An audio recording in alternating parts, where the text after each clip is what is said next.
उसकी वजह यह है कि जिस तरीके से आज दुनिया में नकली मौलवी बन गए, जैसे दुनिया में नकली पीर बन गए, जैसे दुनिया के अंदर नकली सैयद बन गए, जैसे दुनिया के अंदर नकली नकीब बन गए, नकली अदीब बन गए, नकली शायर बन गए, वैसे दुनिया के अंदर नकली वली भी बन गए। नकली मौलवी बनने से उतना नुकसान नहीं होता जितना नकली वली बनने से नुकसान होता है।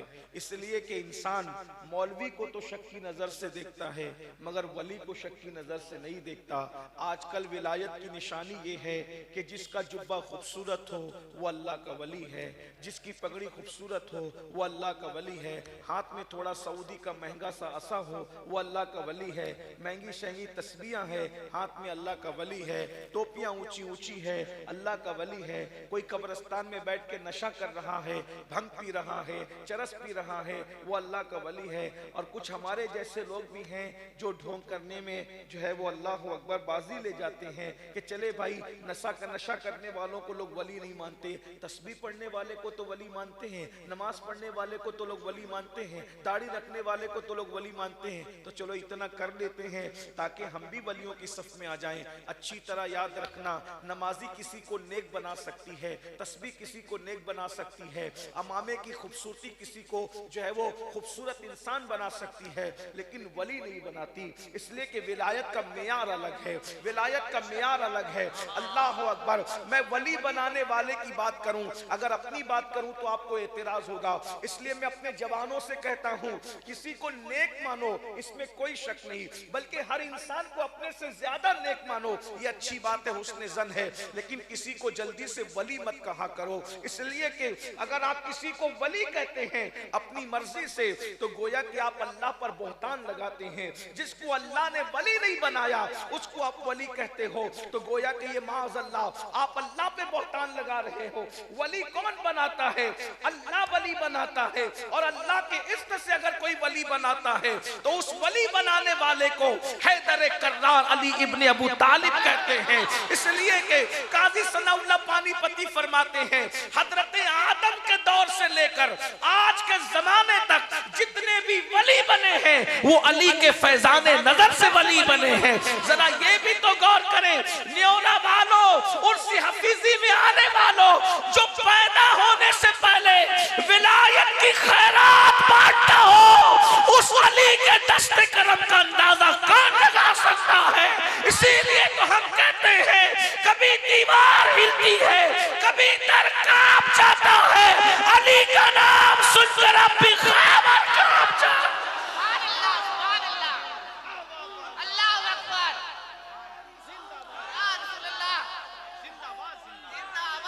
वली अल्लाह बनाते हैं, अल्लाह की अता से अली वली बनाते हैं। और आज अली का नायब जो है, जिसे दुनिया कुतबतुल औलिया, इमामुल औलिया, महबूब सुब्हानी, कुतब रब्बानी, शहबाज लामकानी, किंदील नूरानी, गयासुल कौनैन, गौसुल आलमीन, सैयदुना शेख अब्दुल कादिर जिलानी के नाम से जानती है। सरकार गौसियत माब वली बनाते हैं। मेरे इमाम कहते हैं हुक्म नाफिज है तेरा, खामा तेरा सैफ तेरी, हुक्म नाफिज है तेरा, खामा तेरा सैफ तेरी, दम में जो चाहे करे दौर है शाह तेरा।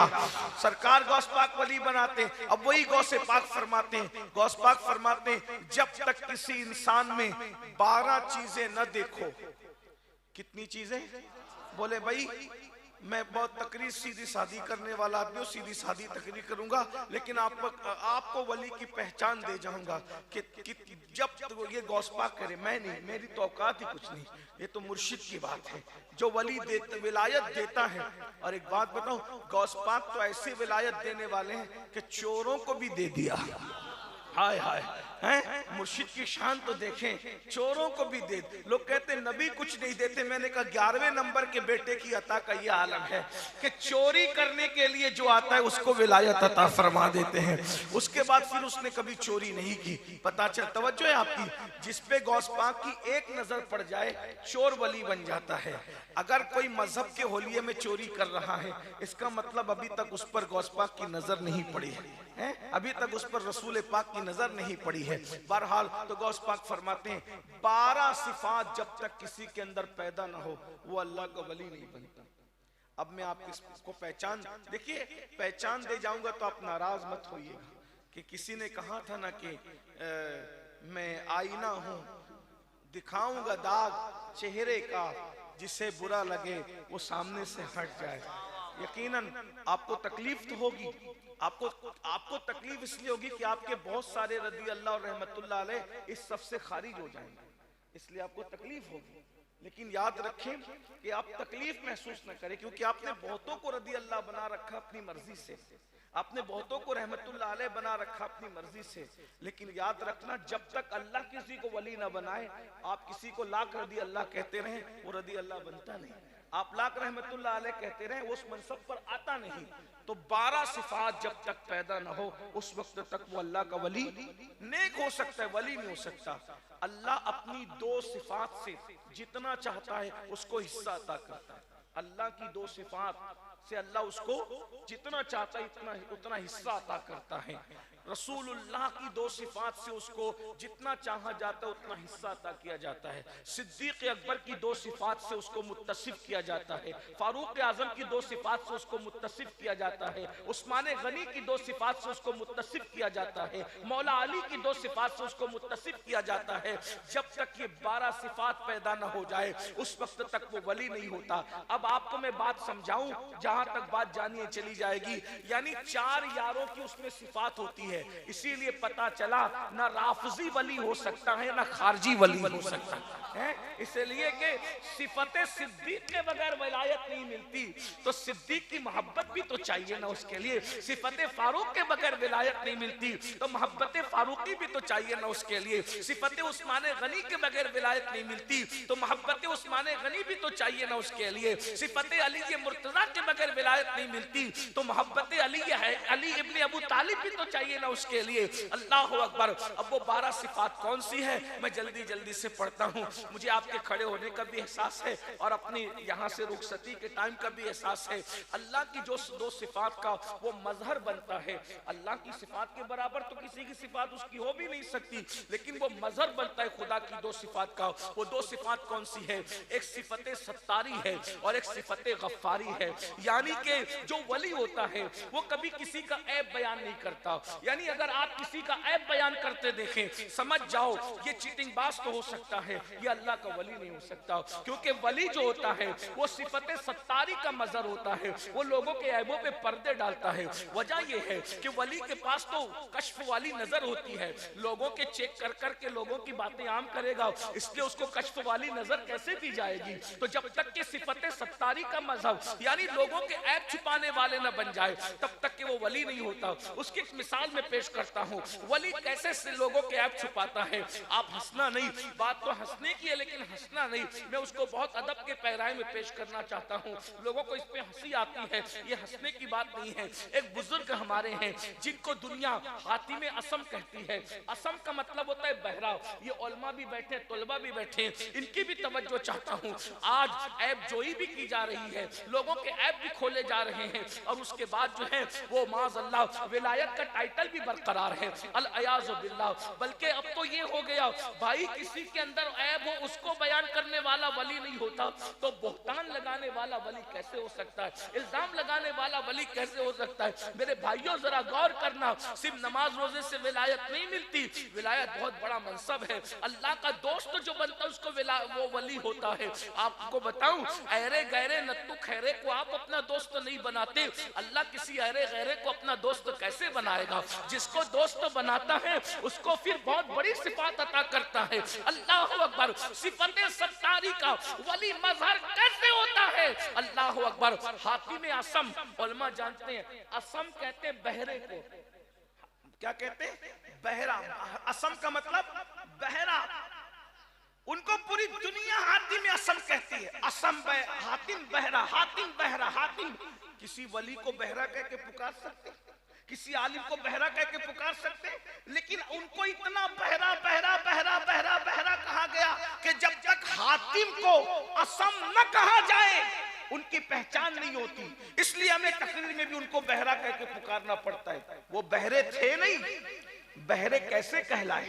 तो बहरा कहलाने की वजह ये थी, एक बूढ़ी औरत बुढ़िया उनके पास मसला पूछने के लिए आई कि मसला पूछना चाहती थी। ऐसे में वो आई तो उसके पेट में कोई तकलीफ थी, तो पेट में उसके गैस भर गई। तो अब उसने सोचा इतने बड़े बुजुर्ग की बारगाह में, इतने बड़े आलिम, इतने बड़े फकीह की बारगाह में अगर मैं पेट की गैस खारिज करूंगी तो अच्छा नहीं। तो उसने दबाने की कोशिश की, लेकिन बुढ़ापे की वजह से उस इंसान के कमजोर हो जाते हैं, तो न चाहते हुए भी उसकी हवा निकल गई। तो हवा निकल गई तो वो बूढ़ी औरत शर्मिंदा हो गई कि हातिम जैसे इतने बड़े बुजुर्ग के सामने मेरे पेट की हवा खारिज हो गई। तो वो शर्मिंदा हुई। तो हजरत हातिम ने कहा, माई तुम कुछ कह रही थी, जरा कहो। उसने फिर कहा और जोर से कहो। उसने फिर कहा, फिर कहा और जोर से कहो।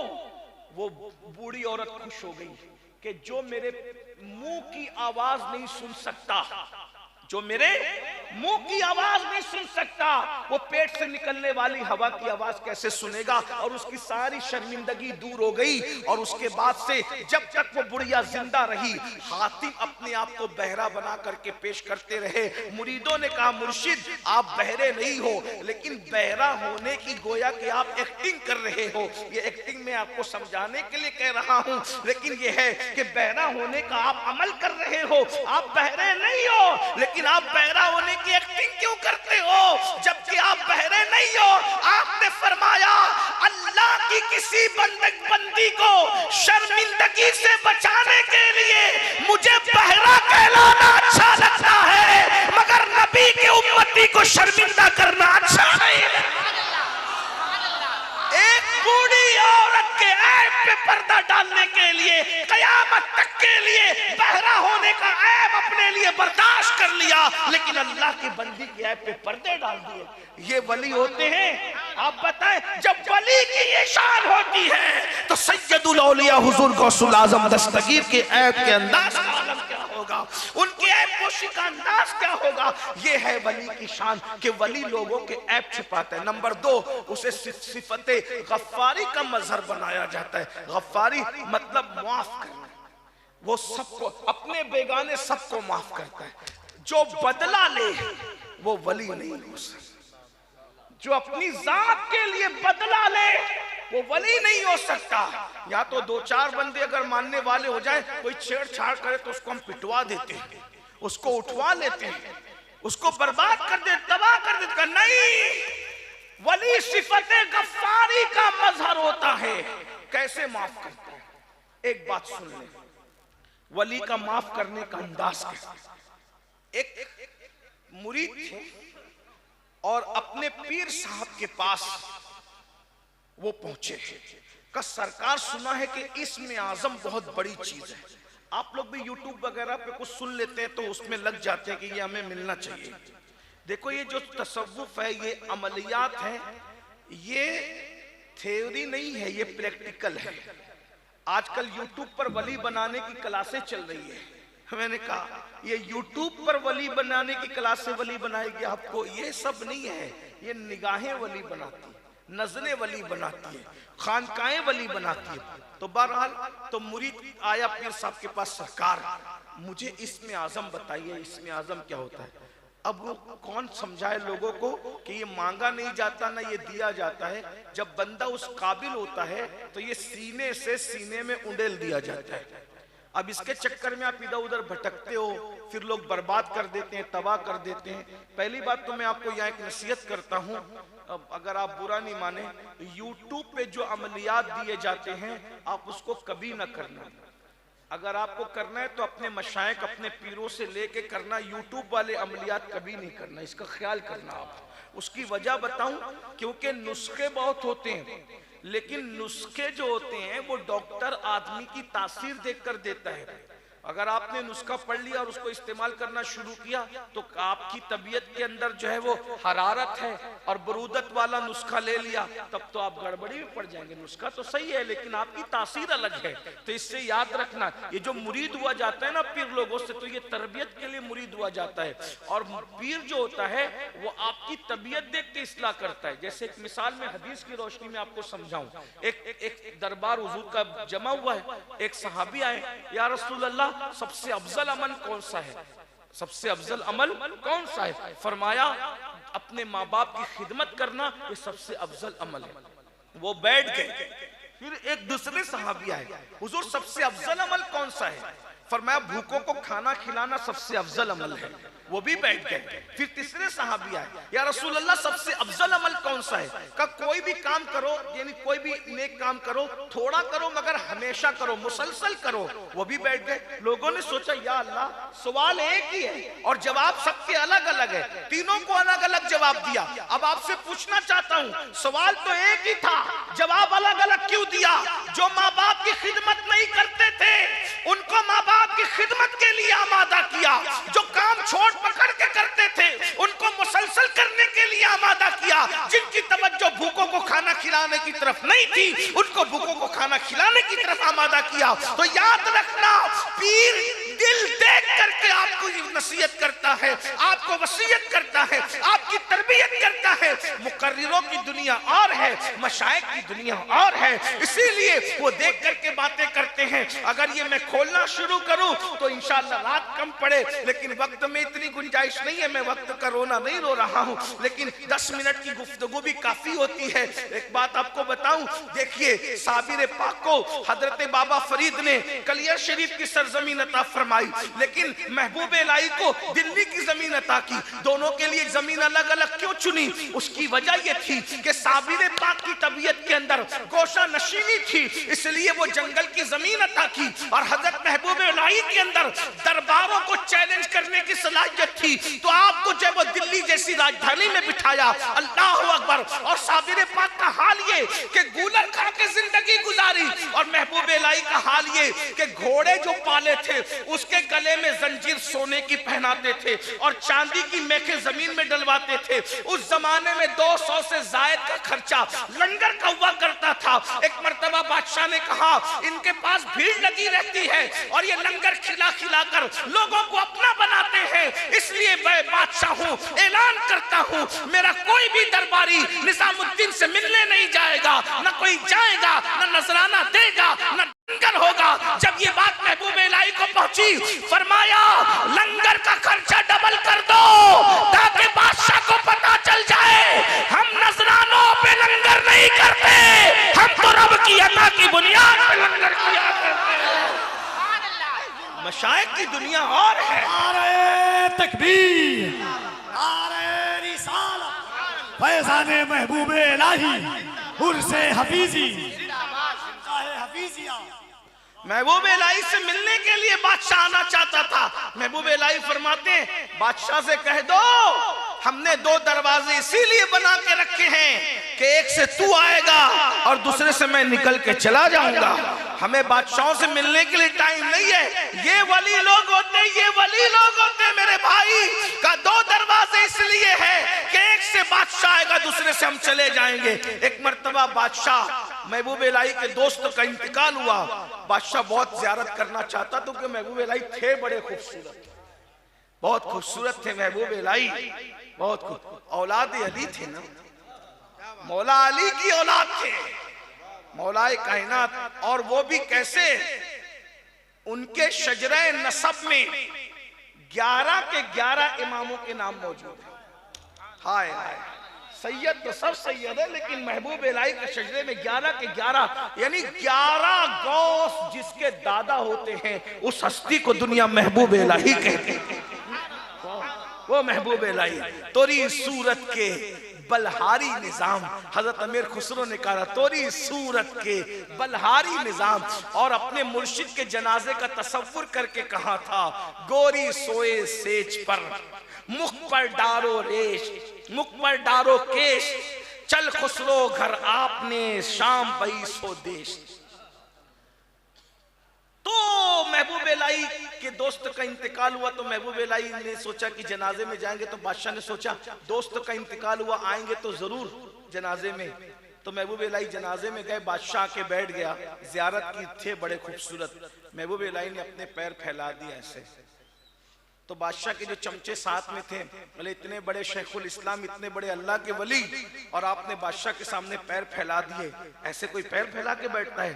तो मैं हाँ, जहां हाथ फैलते हैं वहां पैर नहीं फैलते, और जहां पैर फैलते हैं वहां हाथ नहीं फैलते। हम यार की बारगाह में हाथ फैलाते हैं तो मस्जिदों में पैर नहीं फैलाते, और हम बादशाह के आगे हाथ नहीं फैलाते, इसलिए पैर फैला के साबित कर रहे हैं कि हम यहाँ पैर फैलाते हैं, हाथ नहीं फैलाते। ये अल्लाह के वली लोग होते हैं। तो अर्ज ये कर रहा था, इस्म आजम मांगने के लिए मुरीद पीर के पास आता है, हजरत मुझे इस्म आजम दीजिए। एक बात कहता हूँ, मत मांगा करो कोई चीज, मुर्शिद आपको उस काबिल समझेगा तो अता कर देगा, है ना? हाँ, बिन मांगे जो चीज मिलती है उसकी शान ही अलग होती है। मुर्शिद ने कहा इस्म आजम चाहते हो? जी हुजूर इस्म आजम चाहता हूं। फरमाया जाओ सुबह से शाम तक बैठो बाजार में, अपना जो शहर का बाजार है उसमें शाम तक बैठो, शाम को आना, फिर हम देखेंगे कि तुम्हें इसमें आजम देना है कि नहीं देना, पहले तुम्हें चेक करेंगे, दिन भर जाओ। वो गए मुरीद साहब, सुबह से लेकर शाम तक बैठे तो देखा कि बाजार में बहुत जुल्म हो रहा है, जुल्म हो रहा है, लोग एक दूसरे पे जुल्म कर रहे हैं, ज्यादती कर रहे हैं, तकलीफ पहुंचा रहे हैं, ये कर रहे हैं वो कर रहे हैं। ये बार बार हाथ में हाथ मारते, हाथ में हाथ मारते, या अल्लाह या अल्लाह, मुर्शिद ने गलत किया, मुर्शिद ने गलत किया। क्या गलत किया? अगर आज मुर्शिद मुझे इसमें आजम दे देते, ये जुल्म कर रहा है, इसको घूर देता, इसमें आजम पढ़ के मर जाता, उसको सजा देता, उसको सजा देता। लेकिन जब शाम हुई हद हो गई, बल्कि हद खत्म हो गई। न्योरा शरीफ में आने वालों इस बात को गौर से सुनना, शायद मैं पूरे 12 सिफात न पढ़ सकूं, इसी पर बात पूरी कर दूं, तवज्जो कीजिए। जब शाम हुई तो शाम के वक्त एक 80 साल का बूढ़ा अपने सर पे लकड़ी का गट्ठा रख करके लाया, और जैसे जमीन पे रखा उसके पूरे हाथ पैर कांप रहे थे। 80 साल की उम्र जो हो चुकी थी। बादशाह के सिपाही चाबुक लेकर के आए, बड़े बड़े वो जो हंटर वगैरह होते, वो चाबुक लेकर के आए और उस बुड्ढे से कहा ये लकड़ी उठा चल, और हमारे घर पहुंचा, और कान खोल के सुन, तुझे कोई पैसे वैसे नहीं मिलेंगे, मुफ्त में पहुंचा। तो अब ये जो मुरीद था ना, ये तो बेचैन हो गया बेचारा, दिल इसका नरम था, ने सोचा मुर्शिद दिन भर जो हुआ वो तो बहरहाल बर्दाश्त के काबिल न था, लेकिन शाम को इस 80 साल के बुड्ढे पे जो जुल्म हो रहा है, काश के मुर्शिद ने मुझे इसमें आजम दिया होता तो मैं इसमें आजम की बरकत से इन सिपाहियों को कत्ल कर देता, खत्म कर देता। बहरहाल रोते धोते वो मुरीद आया, खानका में बैठा। मुर्शिद ने कहा क्या हुआ? कहा सरकार दिन भर तो जुल्म की दास्तान थी, वो तो थी, लेकिन शाम को कयामत थी, कयामत। आप मुझे आज इसमें आजम सिखा देते ना तो मैं उसका इस्तेमाल करता। मुर्शिद ने मुस्कुरा के पूछा हुआ क्या बाबा, वो तो बता। तो मुरीद ने कहा हजरत दिन भर का जुल्म तो छोड़िए, शाम को 80 साल का बूढ़ा, उसने लकड़ियां जंगल से तोड़ करके लाई, काट करके लाई, कितनी मेहनत की होगी 80 साल के उस बुढ़े बाबा ने। और जब उसने बाजार में बेचने के लिए रखी तो बादशाह के सिपाही आए, और बादशाह के सिपाहियों ने उसको हंटर से दिखाकर कहा ये लकड़ियां उठा, हमारे घर पहुंचा। वो बुढ़ा लेकर के गया और फिर उस बूढ़े को कहा खबरदार, हम तुझे पैसे नहीं देंगे, मुफ्त में पहुंचा। कितना जुल्म है सरकार, 80 साल के बूढ़े पे इतना जुल्म। काश कि मुझे इसमें आजम मालूम होता, इसमें आजम पढ़ के उनको कत्ल कर देता। हजरत मुर्शिद ने मुस्कुराया, कहा हजरत इतनी जुल्म की दास्तान सुन के आप मुस्कुरा रहे? फरमाया बेटा वो बूढ़ा कौन था तुझे पता है? 80 साल का जिसको तू बुढ़ा कह रहा है वो बूढ़ा कौन था? कहा कौन है? कहा वही शहर का कुतुब है, कुतुब, वही शहर का कुतुब है, और उसी ने मुझे इसमें आजम सिखाया है, मैंने इसमें आजम उससे सीखा है। तो कहा हुजूर मैं उसमें होते हुए जुल्म को देखकर उन सिपाहियों को इसमें आजम से कत्ल कर देना चाहता हूं, फिर वो इसमें आजम का इस्तेमाल क्यों नहीं करता? तो कहा बेटा जब तक अपनी जात में जुल्म करने वालों को माफ करने का ये सलीका नहीं मिलता, उस वक्त तक अल्लाह किसी को इसमें आजम का मकाम अता नहीं। जिनको वली बनाते हैं उनको शान गफ्फारी का मजहर बनाते हैं। यानी जब तक माफ करने का सलीका नहीं मिलता उस वक्त तक, यहाँ तो थोड़ा सा कोई धक्का दे दे तो हम उसको घूर के देखते हैं। जलसों में हम क्या क्या नहीं कर रहे हैं मेरे भाई। और फिर सुन लीजिए दो बातें और, उसको हुजूर की दो सिफात से हिस्सा मिलता है, हुजूर की दो सिफात का मजहर बनता है। वो नंबर एक, वो हुजूर की एक सिफत है, हुजूर अपनी उम्मत पर शफीक है, मेहरबान है। तो वो हुजूर की उम्मत पे मेहरबान होता है। और हुजूर रफीक है उम्मत के, यानी हुजूर उम्मत के दोस्त हैं, उम्मत को प्यार करते हैं, उम्मत से मोहब्बत करते हैं। तो वो रफीक और शफीक होता है हुजूर की उम्मत पर, बहुत शफकत करता है। हुजूर कितनी शफकत करते थे उम्मत से। एक मर्तबा मेरे आका अलैहिस्सलातु व तस्लीम के कोई हाथ में हाथ देता, और हाथ में हाथ दे करके, हुजूर के हाथ बड़े नर्म थे, गोरे गोरे थे, ठंडे ठंडे थे, रेशम से ज्यादा नर्म थे।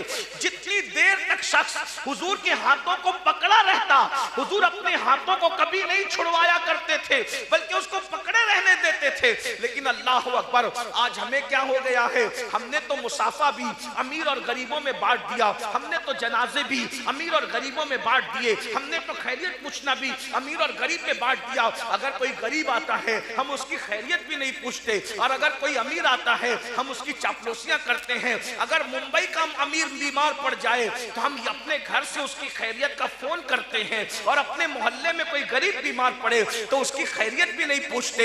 अल्लाह अकबर, जरा बताओ तो सही, हुजूर अलैहिस्सलाम उम्मत पर कितने शफीक थे।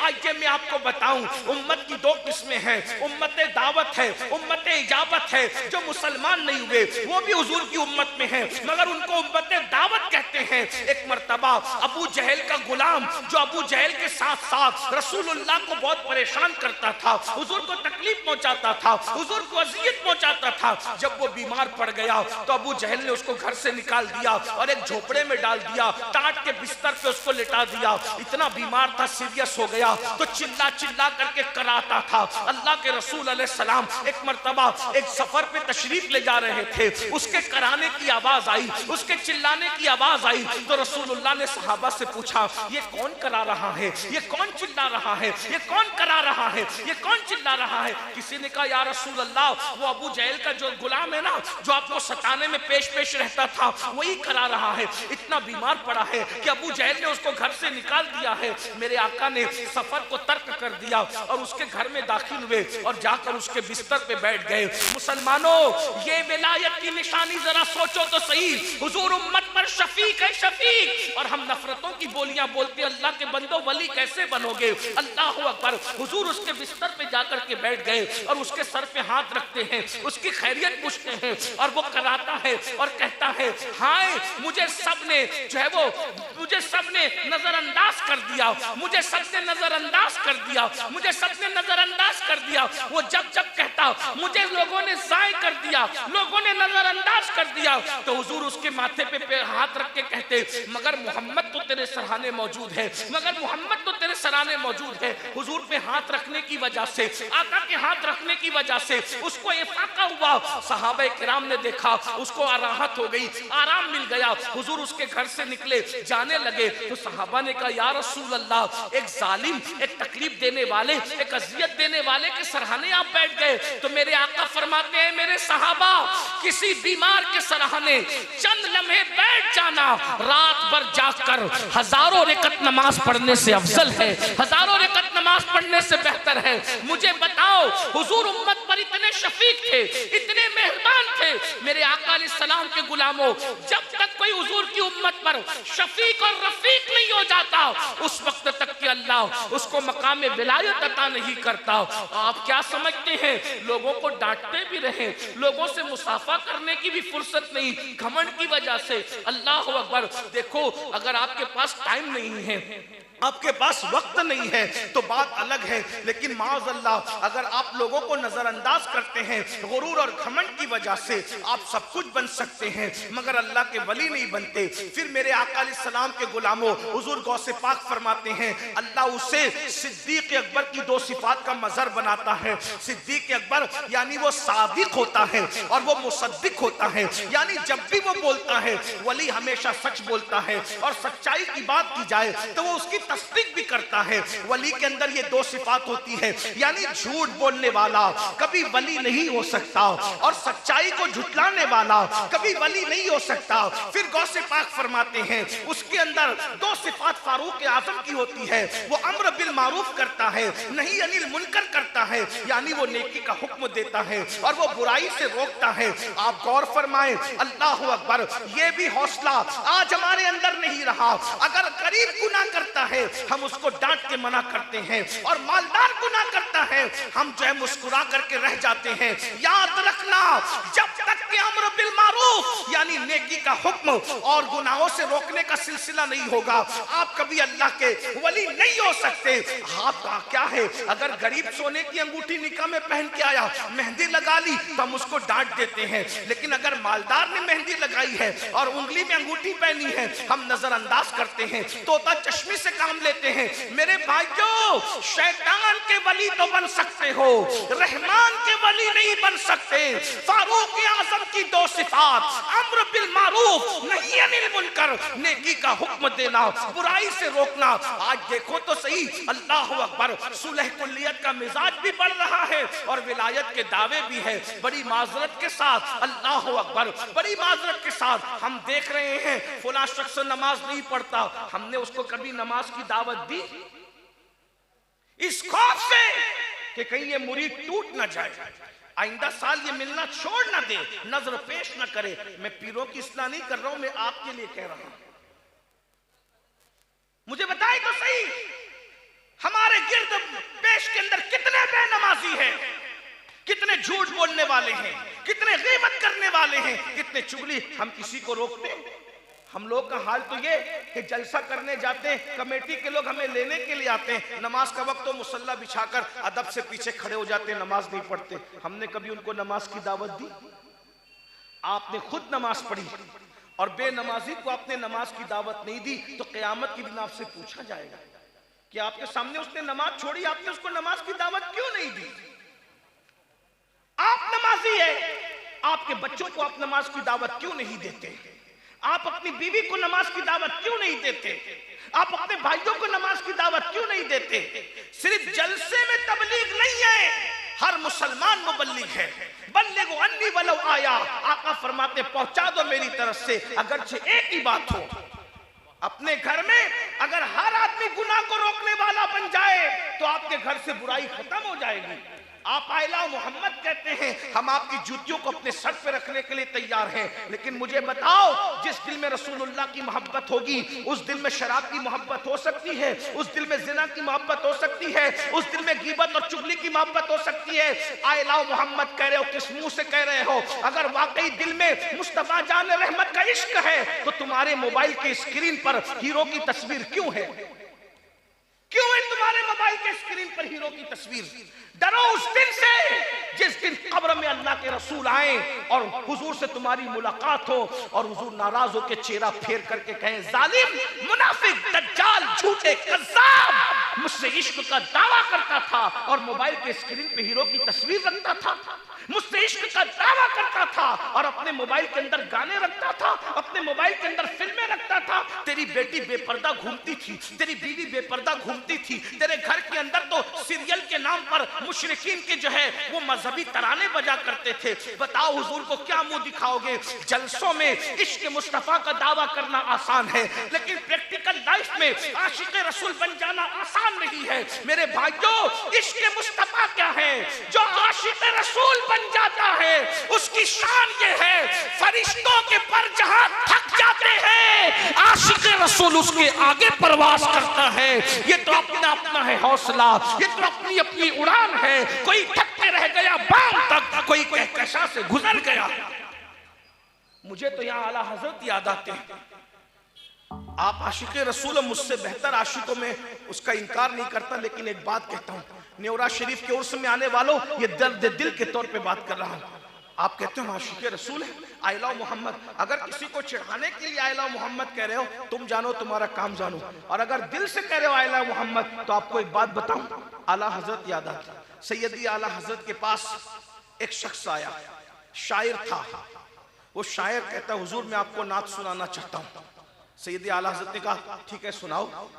जब उसने नात पढ़नी शुरू की ना, तो उसकी नात के अंदर अशार ये थे कि या रसूल अल्लाह, मैं आपके बगैर ऐसे तड़पता हूं, ऐसे तड़पता हूं जैसे बगैर पानी के मछली तड़पती है, ऐसे तड़पता हूं। आला हजरत रो पड़े, बहुत रोए।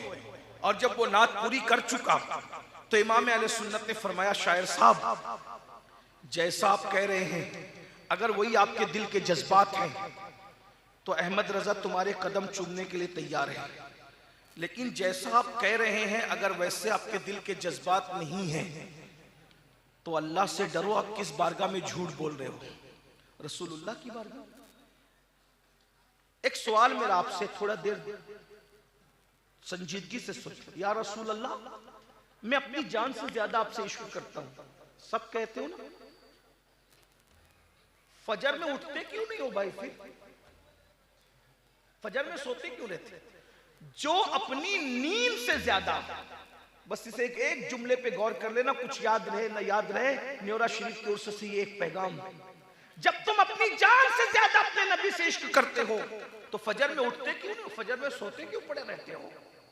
जो अपनी नींद से ज्यादा अपने नबी से इश्क नहीं करता, क्या वो अपनी जान से ज्यादा अपने नबी से इश्क कर सकता है?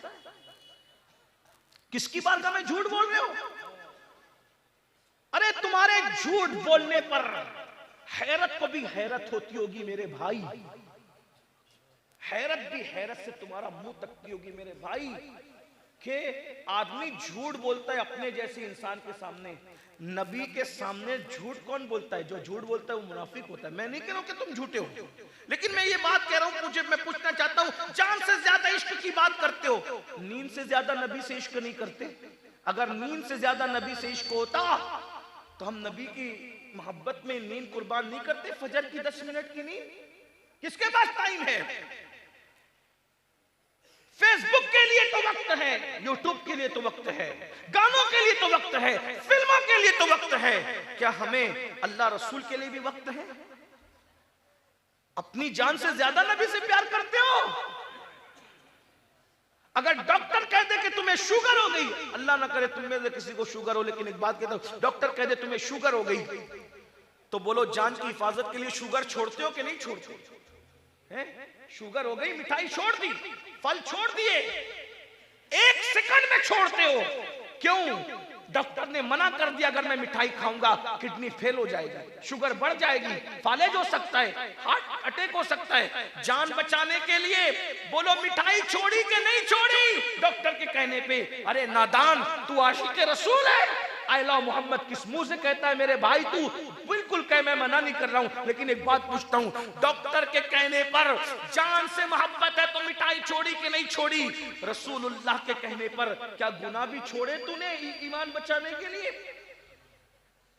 मिठाई खाएगा तो जान जाने का खतरा है, गुनाह करेगा तो ईमान जाने का खतरा है। मिठाई से मना करने वाला डॉक्टर है और गुनाह से मना करने वाला तेरे और मेरे रसूल है। हम डॉक्टर की बात मान गए, नबी की बात कब मानेंगे? कौन सा गुनाह है जो आज हमारी जिंदगी के अंदर मौजूद नहीं?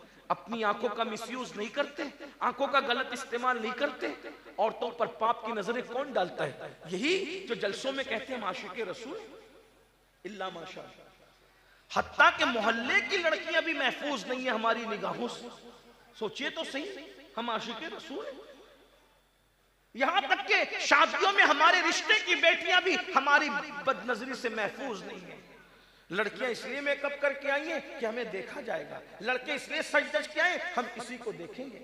बल्कि ये वलीमे, ये शादियां, ये मैयतों की महफिलें और बहुत सारे जलसे भी माज़अल्लाह कि किसी से किसी के ताल्लुक को जोड़ने का सबब बन जाते नाजायज तौर पर। गौर तो कीजिए, कहां हो? अरे आशिक़े रसूल तो वो था जब हजरत बिलाल हबशी की आवाज आई, मदीने मुनव्वरा के सोने वालों, सोने का वक्त नहीं है, बिस्तरों पे रोने वालों, रोने का वक्त नहीं है, चलो तुम्हें मुस्तफा जान रहमत बुला रहे हैं। तो पहली रात का दूल्हा, पहली रात का दूल्हा अपनी पहली रात की दुल्हन को छोड़कर सर कटाने के लिए मैदान के अंदर चला जाता है। जरा गौर फरमाइए, आशिक़ रसूल वो था जिसने पहली रात की दुल्हन को छोड़ा। जरा गौर करें, मैं इसकी तशरीह नहीं कर सकता, पहली रात की दुल्हन को छोड़ के जाना आसान है? पहली रात की दुल्हन को छोड़ के जाना माँ की खैरियत पूछने के लिए भी आसान नहीं होता। वो पहली रात की दुल्हन छोड़कर हजरत हंजला मैदान में पहुंचे और जान कुर्बान कर दी। लेकिन इश्क का सिला भी क्या मिलता है, इश्क का सिला भी क्या मिलता है। अल्लाह ने गोया के माहौल ही बदल दिया। हदीस पाक है, देखो आशिक के लिए किस तरह कानून बदल दिया जाता है, आशिक के लिए कानून कैसे बदला जाता है। क्या रसूलुल्लाह की हदीस नहीं सुनी? जहां नापाक आदमी होगा, जहां जुनबी होगा, जिस पे जो गुस्ल जनाबत फर्ज है, जिस पर गुस्ल जनाबत फर्ज है, वहां रहमत के फरिश्ते नहीं हो सकते। लेकिन ऐ हंजला, तुम पर हमारे माँ बाप कुर्बान, हंजला को रहमत के फरिश्ते गुस्ल दे रहे। जहां जनाबत है वहां रहमत के फरिश्ते नहीं, लेकिन जहां रहमत के फरिश्ते वहां जनाबत वाला आदमी नहीं, और जहां जनाबत वाला आदमी है वहां रहमत के फरिश्ते नहीं। मगर हंजला को तो जनाबत है और रहमत के फरिश्ते गुस्ल दे रहे हैं। गोया के आशिक के लिए कानून ही बदल दिया गया कि हंजला जनाबत वाला था, मगर इश्क मुस्तफा में जामे शहादत नोश किया तो उनको गुस्ल देने के लिए रहमत के फरिश्ते आ गए। जरा गौर कीजिए, आज हम आशिक रसूल कह रहे हैं नात सुनने तक, आशिक रसूल कह रहे हैं तकरीर सुनने तक, आशिक रसूल कह रहे हैं उर्स में शिरकत तक। मेरे भाई नहीं, इश्क में तो सर दिए जाते हैं, इश्क में तो जान दी जाती है, इश्क में तो सब छोड़ गुनाह नहीं छोड़ते। अल्लाह ने महबूब से मोहब्बत की, महबूब की मोहब्बत में अल्लाह ने किबला बदल दिया। सारे नबियों का किबला अक्सर तौर पर अंबियाए बनी इस्राइल का किबला बैतुल मुकद्दस था, लेकिन अल्लाह ने महबूब की मोहब्बत में बैतुल मुकद्दस की बजाय काबे को किबला बना दिया। अल्लाह अपने महबूब की मोहब्बत में किबला बदल देता है। हम अपने नबी के इश्क में अपनी जिंदगी नहीं बदल सकते, अपनी जिंदगी को तब्दील नहीं कर सकते। उर्स हफीजी में आने वालों, हम इशा पढ़ के आए और कौन जाग के फजर पढ़ेगा? रात के 2-3 बजे तक जगेंगे। जो पढ़ते हैं वो भी नहीं पढ़ेंगे, बहुत से लोग सोने की वजह से, इल्ला माशाल्लाह, और जो नहीं पढ़ते वो तो नहीं पढ़ेंगे। आपको बताऊं, हुजूर गौसे पाक फरमाते हैं, बेनमाजी मरे उसे मुसलमान के कब्रिस्तान में भी दफन मत करो। इमामुल मुतकल्लिमीन मौलाना नकी अली खान अलैहिर्रहमा आला हज़रत के वालिद लिखते हैं कि बेनमाजी मर जाए तो बहुत सारे शाफई उलमा ने कहा कि उसकी कब्र भी मत बनाओ, बेनमाजी की मिट्टी बराबर कर दो उसको जलील करने के लिए। गौर फरमाइए, जब बेनमाजी की कब्र, बाद शवाफी उलमा कहते हैं मिट्टी बराबर कर दी जाए, यानी जैसे कब्र का निशान बनाते वैसे कब्र का निशान ना बनाया जाए, मिट्टी बराबर कर दी जाए, ताकि लोगों को इबरत हो कि बेनमाजी था इसलिए जलील हुआ, इसकी कब्र नहीं बनाई गई।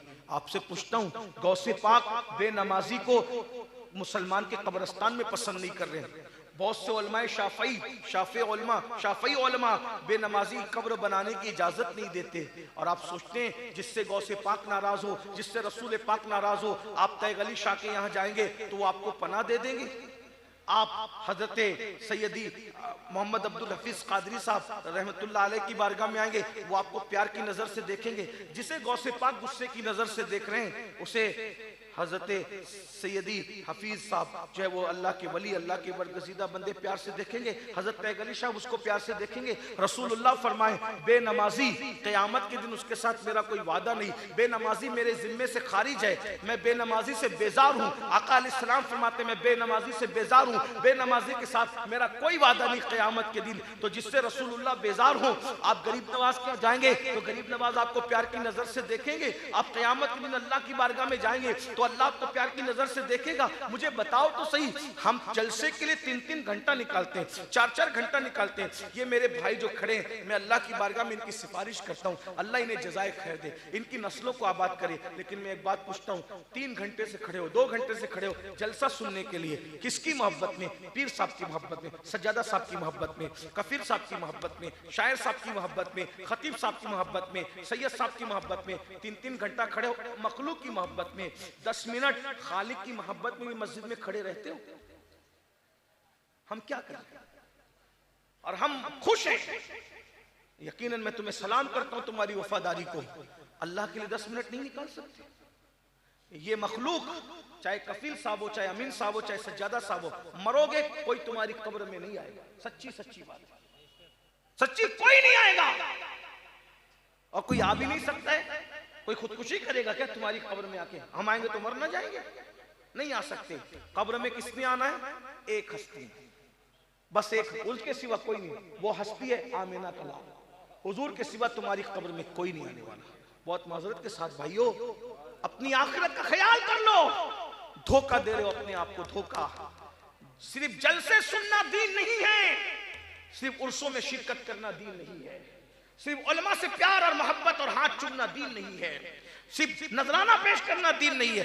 दीन वो है जो रसूलुल्लाह लेकर आए थे। जब तक उस पर अमल करोगे, जब तक उस पर अमल नहीं करोगे, ना हमारे हाथ चूमना काम आएंगे, ना तो आपको उर्स में आना काम आएगा, ना आपको जलसे में आना काम आएगा। इसलिए कि क़यामत के दिन सबसे पहला सवाल होगा, नमाज पढ़ी थी कि नहीं पढ़ी थी। पहला सवाल नमाज का होगा। अल्लाह के रसूल ने फरमाया। आज आप नमाज का मजाक उड़ाते हो। किसी एक साहब ने मुझे कहा कि एक शख्स कह रहे थे, जलसे में क्या कह रहे थे, एक शख्स कह रहे थे कि जो गुनाह करे वो नमाज पढ़े। हमने तो कोई गुनाह नहीं किया तो हम क्यों नमाज पढ़े? मैंने कहा इसका ये जुमला कितना गंदा है, इसका ये कौल बदतरस कौल है, पेशाब से भी ज्यादा गंदा इसका जुमला है। ये कह रहा है कि नमाज वो पढ़े जिसने गुनाह किया। तो अल्लाह के रसूल ने माज़अल्लाह कौन सा गुनाह किया? वो सैयदुल मासूमीन है, सब पर 5 वक्त की फर्ज थी। अल्लाह के रसूल पे 6 वक्त की नमाज फर्ज। हुजूर पे कितने वक्त की फर्ज थी? 6 वक्त। अगर आप ये समझते हो कि अमीनुल कादरी साहब हमारे लिए दुआ कर देंगे तो हमारी किस्मत बदल जाएगी, मैं आपको मायूस करने नहीं आया, लेकिन तुम्हारे और मेरे नबी के फरमान पर अगर तुम्हारा ईमान है, हुजूर की बात पर तुम्हारा ईमान है, तो अल्लाह के रसूल फरमाते हैं जो नमाज नहीं पढ़ता, नेक लोगों की दुआ से अल्लाह उसका हिस्सा खत्म कर देता है। यानी जो बेनमाजी है उसके लिए कितना बड़े से बड़ा वली अल्लाह वाला दुआ करे, अल्लाह उसकी दुआ को की बरकत से उसको महरूम कर देता है बेनमाजी को। ये अल्लाह के रसूल ने फरमाया। हदीस से पाक है कि बेनमाजी का हिस्सा अल्लाह वालों की दुआ से खत्म कर दिया जाता है। बेनमाजी की उम्र कम कर दी जाती है, बेनमाजी के चेहरे से रौनक उठा ली जाती है, बेनमाजी की उम्र कम कर दी जाती है, उसकी रोजी को घटा दिया जाता है, बेनमाजी को बीमारियों में मुब्तला किया जाता है, बेनमाजी को उसकी औलाद को बेनमाजी का गद्दार बना दिया जाता है। औलाद उसको सदमे देती है, औलाद उसको टेंशन देती है, औलाद उसको तकलीफ देती है, औलाद उससे बेवफाई करती है। मेरे भाइयों बताओ आज आप ये सब आपके साथ हो रहा है कि नहीं हो रहा है? बीमारियों में मुब्तला हो, 30-40 साल की उम्र से बीमारियां शुरू हो गई है। ये क्यों है? बेनमाजीपन की वजह से। औलाद गद्दारी कर रही है, क्यों है? बेनमाजीपन की वजह से। मेरे भाइयों अम्र बिल मारूफ नही अनिल मुनकर की बात आई तो मैंने कहा नमाज की तरफ आओ। 10 मिनट का वक्त लगता है एक वक्त की नमाज के लिए। आओ अल्लाह की बारगाह में। याद रखना किसी भी बड़े से बड़े वली की बारगाह से बड़ी बारगाह अल्लाह की बारगाह है। ये बात में सच्ची है, अहले सुन्नत का अकीदा है। आपको मैं पूछना चाहता हूँ, हम अल्लाह के दरबार में नहीं जाते और वलीउल्लाह के दरबार में जाते हैं। अब आप सबको कुछ लोगों को ये चीज बुरी भी लगती है कि अमीनुल कादरी साहब ऐसा कहते हैं कि आप लोग अल्लाह के वली के दरबार में जाते हो, अल्लाह के दरबार में नहीं आते। मैंने वलियों के दरबार में जाने से किसी को नहीं रोका, मैं खुद जाता हूँ। मेरा शौक है, मेरी दिलचस्पी है। किसी भी शहर में अल्लाह का वली हो मैं पहुंचता हूँ तो वहां जरूर हाजिरी देता हूँ। गरीब नवाज के यहाँ तो अल्हम्दुलिल्लाह शुक्र के तौर पे कह रहा हूँ, महीने में 1-2 मरतबा मेरी हाजिरी हो जाती है। गरीब नवाज मेरे मुर्शिद की बारगाह है, खाजा हिंद वो दरबार है आला तेरा, कभी महरूम नहीं मांगने वाला तेरा। लेकिन ये बात उस समय मैं कह जा रहा हूँ मेरे भाइयों, अम्र बिल मारूफ और नही अनिल मुनकर के तौर पे अल्लाह के दरबार से रिश्ता तोड़ लोगे तो वली अल्लाह के दरबार में जाना आपको काम नहीं आए। आप इस पे नाराज हो या खुश हो मुझे कोई परवाह नहीं है। याद रखना हर वली आपको अल्लाह से जोड़ने आया। अगर आप अल्लाह के गद्दार हो जाओ, अल्लाह से टूट जाओ, अल्लाह से रिश्ता कमजोर कर लो, कोई वली के दरबार में जाने से आपको फायदा नहीं होगा। इसलिए अगर अल्लाह के वली के दरबार से फायदा उठाना है तो पहले अल्लाह के दरबार से अपना रिश्ता जोड़ो। देखो अल्लाह के वली ने खुद अल्लाह के दरबार से रिश्ता जोड़ा तभी तो वो वली बने। रसूलुल्लाह का मज़ार पाक कहाँ है? मस्जिद के अंदर है। देख रहे हो? सिद्दीक अकबर का मजार मस्जिद के अंदर, फारूक आजम का मजार मस्जिद के अंदर, गौस पाक का मजार मस्जिद से लगकर, गरीब नवाज का मजार 3 मस्जिदों के बीच में, कुतुबुद्दीन बख्तियार काकी का मजार मस्जिद के बाजू में, महबूब इलाही का मजार मस्जिद के बाजू में, साबिर पाक का मजार मस्जिद के बाजू में। एक मजार किसी बड़े वली का बता दो जहां मस्जिद नहीं। एक मजार बताओ। दाता साहब का मजार बाजू में मस्जिद। गोया के वली बता रहा है अगर मेरे पास आना है तो पहले खुदा के दरबार में जाओ, उसके बाद मेरे पास आओ। अगर आपको खुदा के दरबार में जाने की फुर्सत नहीं है तो फिर बात ही बात है। अल्लाह के रसूल अलैहिस्सलाम फरमाते हैं बस आखिरी बात के तौर पे कह दूं, टाइम भी खत्म हो गया, बाकी बातें कभी किसी मौके से होगी, टाइम पूरा हुआ। एक आखिरी बात, अल्लाह के रसूल अलैहिस्सलातु व तस्लीम फरमाते हैं, सबसे ज्यादा मरते वक्त अगर किसी को तकलीफ होती है तो बेनमाजी को तकलीफ होती है। बेनमाजी को कितनी तकलीफ होती है, मेरे आका अलैहिस्सलाम फरमाते हैं, अल्लाह उस पर इतनी प्यास मुसल्लत करता है, बेनमाजी पे इतनी प्यास मुसल्लत करता है कि अगर 7 समुंदरों का पानी भी उसके मुंह में उंडेल दिया जाए, 7 समुंदरों का पानी भी उसके मुंह में उंडेल दिया जाए तो कोई उसकी प्यास नहीं बुझा सकता। इतनी तकलीफ होती है मरते वक्त। मरना है, मौत है। ऐनमा तकूनु युद्रिकुमुल मौत वलौ कुंतुम फी बुरूजिन मुशय्यदा, अगर तुम मजबूत किले में जाके छुपोगे तो भी वहां तुम्हें मौत आएगी। और आखिरी बात के तौर पे वो हदीस सुन लो, लरसते हुए दिल के साथ, कांपते हुए दिल के साथ, तुम्हारे मेरे नबी का फरमान। मैं किसी मौलवी साहब की गुफ्तगू नहीं सुना रहा हूँ, मैं तो मौलाए कुल की बात सुना रहा हूँ, जो मौला अली के भी मौला है, सारे मौलाओं के मौला है।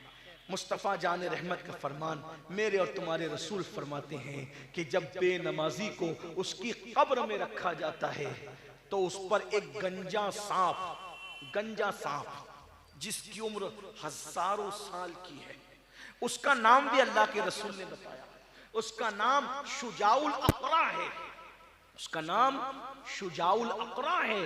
और उसकी कैफियत ये है, उसके जो नाखून हैं वो लोहे और तांबे के हैं, और उसका डंक जो है, एक बार शुजाउल अक़रा अगर किसी को डसता है तो वो 7 गज जमीन के अंदर जाके धंसता है। ये मौलवी साहब की बात, रसूलुल्लाह का। मौलवी साहब की बात अगर आप नजरअंदाज कर दो अच्छी बात नहीं, लेकिन आप उससे काफिर नहीं होंगे।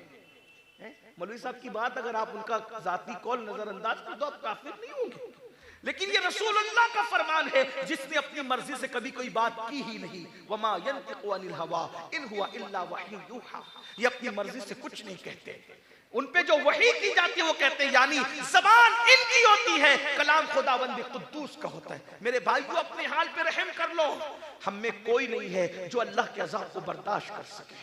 जिस अश्शजाउल अक़रा के बारे में अल्लाह के रसूल ये फरमाए कि अगर वो किसी पहाड़ पे डंक मारे तो पहाड़ रेजा रेजा हो जाए, अगर वो दुनिया में फुनकार दे तो दुनिया के सारे इंसान उसकी गर्मी की वजह से मर जाएंगे। उस शुजाउल अक़रा के बारे में फरमाया 7 गज अंदर जाकर इंसान धंसता है जब वो एक मर्तबा डसता है। मेरे आका फरमाते हैं जब वो किसी को डंक मारेगा हजारों साल जहर उसके जिस्म में घूमता रहेगा, उसकी हड्डियां चकनाचूर हो जाएगी।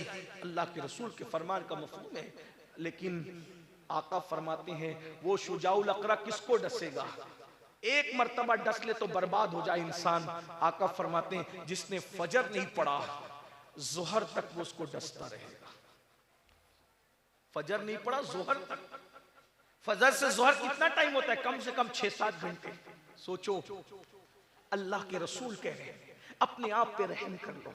अरे खेत का बिच्छू डस ले हम बर्दाश्त नहीं कर पाते, खेत का सांप डस ले तो हम बर्दाश्त नहीं कर पाते, बस्तियों का सांप डस ले हमारा ये जिस्म बेचैन हो जाता है, लोग मर जाते हैं। मैं अपनी बहनों से भी कहता हूँ, मेरी बहनों घंटों तुम चूल्हे में वक्त गुजारती हो, किचन में वक्त गुजारती हो, तुमने सबकी खिदमत की, रब की बारगाह के लिए भी 10 मिनट का वक्त निकालो। एक वक्त की नमाज के लिए सिर्फ 10 मिनट का टाइम लगता है, सिर्फ 10 मिनट का। जुड़ो अपने अल्लाह से, अपने अल्लाह से अपने रिश्ते को जोड़ो, अल्लाह के करीब आओ।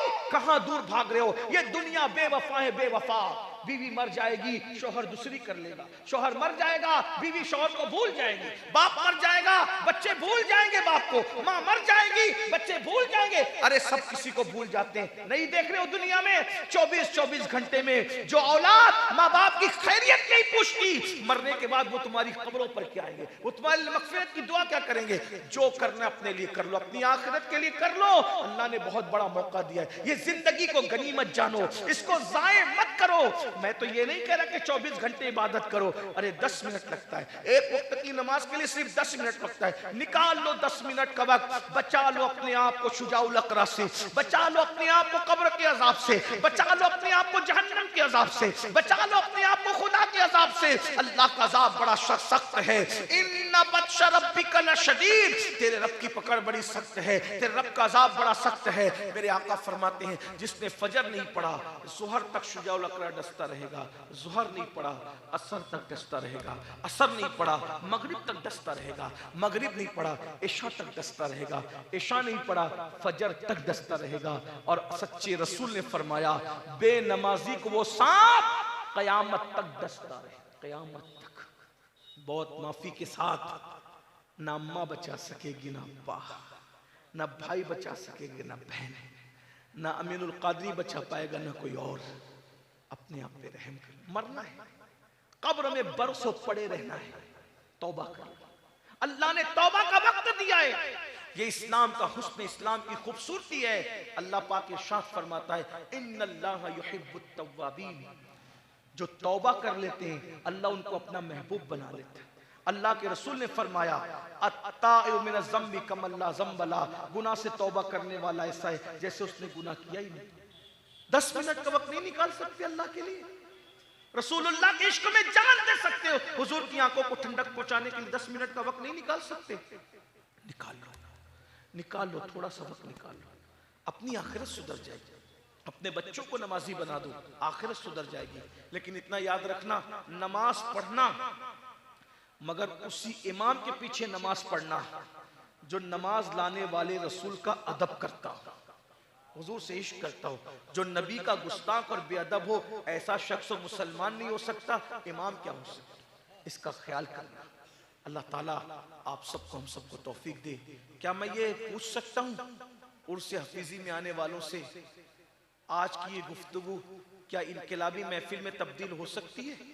कितने लोग हैं जो आज वादा करते हैं कि 5 वक्त पढ़ूंगा? अल्लाह से वादा, मुझसे नहीं, अल्लाह से। अपने नबी के इश्क में कौन कौन, जब माशाल्लाह हाथ उठा ही रहे तो जरा देखिए कौन कौन उठाता है माशाल्लाह। हाँ, हाथ उठाओ तो भी नमाज फर्ज है, ना उठाओ तो भी फर्ज है। बहुत से उठा रहे हैं, जरा उठाए रखिए, जरा हम देखें, फरिश्तों को गवाह बनाइए। अल्लाह रब्बुल इज्जत देख रहा है, उसके महबूब मदीने मुनव्वरा से देख रहे हैं। हाँ, मौला अली भी देख रहे हैं नजफ अशरफ से, सैयदाए कायनात भी देख रही है बकी शरीफ से। उठा के रखिए जरा, हम भी देखें। वाह सुभान अल्लाह, उठा के रखे, अच्छा लग रहा है। पीर साहब गवाह हो जाएंगे, सज्जादा साहब गवाह, इतने उलमा गवाह हो जाएंगे, फरिश्ते गवाह हो जाएंगे। पढ़ोगे ना इंशाल्लाह?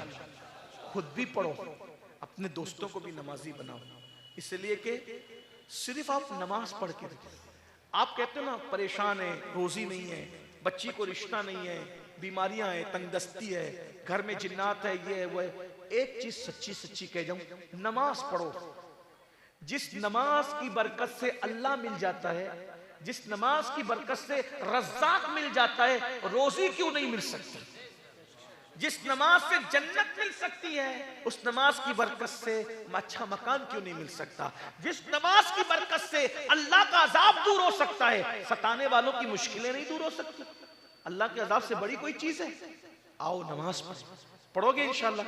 जरा एक बार उठा करके फिर गवाह बनाए फरिश्तों, सुभान अल्लाह। उठाएं उठाएं, जो लोग उठा सकते हैं उठाएं, जो नहीं उठा सकते मुझे उन पे कोई जोरा नहीं है। ये तो इश्क रसूल की बात है। नबी के नाम पे जान देने के लिए हाथ तो उठाया है, नबी के नाम पे नींद कुर्बान करने के लिए कुछ हाथ अभी भी नीचे हैं। यही तो इम्तिहान है इश्क का, यही तो इम्तिहान है। ये ऊपर वालों से भी कहता हूँ कि हम भी कोई बरी जिम्मा नहीं है। आप भी पढ़ते हैं माशाल्लाह, मुझे पता है पढ़ते हैं, लेकिन अगर उठा लेंगे तो क्या बिगड़ जाएगा? सुभान माशाल्लाह, सुभान। पढ़ोगे नमाज इंशाल्लाह। अगर आज से आपने नमाज पढ़ी तो ये उर्स हफीजी तारीखी उर्स हो जाएगा। और वली अल्लाह तो अल्लाह से जोड़ने के लिए ही दुनिया में तशरीफ लाए। अल्लाह ताला हम सबको अमल की तौफीक दे। पहले मुझे अमल की तौफीक दे, और गुफ्तगू के दरमियान अगर कोई गलती हो गई तो अल्लाह ताला माफ़ कर दे। अस्तगफिरुल्लाह रब्बी मिन कुल्ली ज़म्बिन व अतूबु इलैहि व मा अलैना इल्लल बलाग। अस्सलामु अलैकुम व रहमतुल्लाह।